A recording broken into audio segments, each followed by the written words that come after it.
आणि आता बातमी आहे जनआक्रोश मोर्चाची। सुप्रिया सुळे आणि अमोल कोल्हे हे 27 डिसेंबर पासून जनआक्रोश मोर्चा काढणार आहेत। शेतकऱ्यांच्या प्रश्नावर शरद पवार गट मोर्चा काढून सरकारला घेरणार आहे। तर दुसरीकडे अजित पवारांनी जनआक्रोश मोर्चावरून सुप्रिया सुळे आणि कोल्हेंवर टीका केली आहे। दरम्यान आम्ही पैशावर नाही तर लोकांच्या ताकदीवर लढतोय असा पलटवार रोहित पवारांनी केलाय।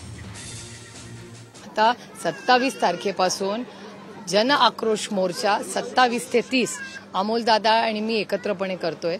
आमच्या दोघांच्याही लोकसभा मतदारसंघात कांदा, दूध, आता इथेनॉलच्या जे पॉलिसीमध्ये जे यू टर्न सारखे करतायत, कन्फ्युजिंग सिग्नल्स येत आहेत, त्या सगळ्या शेतकऱ्यांच्या सुखदुःखामध्ये सामील होण्यासाठी हा मोठा मोर्चाचं नियोजन केलेलं आहे। ज्यांना आता उत्साह आलाय, निवडणूक आल्यात ना जवळ, त्याच्यामुळे एक एक पदयात्रा विदयात्रा, कोणाला संघर्ष यात्रा सुस्ती, कोणाला पदयात्रा सुस्ती चालायचं। लोकशाही आहे, लोकशाहीमध्ये प्रत्येकाला आपली आपली भूमिका मांडायचा अधिकार आहे। आम्ही पदयात्रा नाही तर संघर्ष यात्रेच्या माध्यमातून लोकात जाण्याचा विचार करत असतो, लोकांना महत्त्व देण्याचा विचार करत असतो। आता लोकात जाणं हे त्यांना जर योग्य वाटत नसेल तो त्यांचा विषय।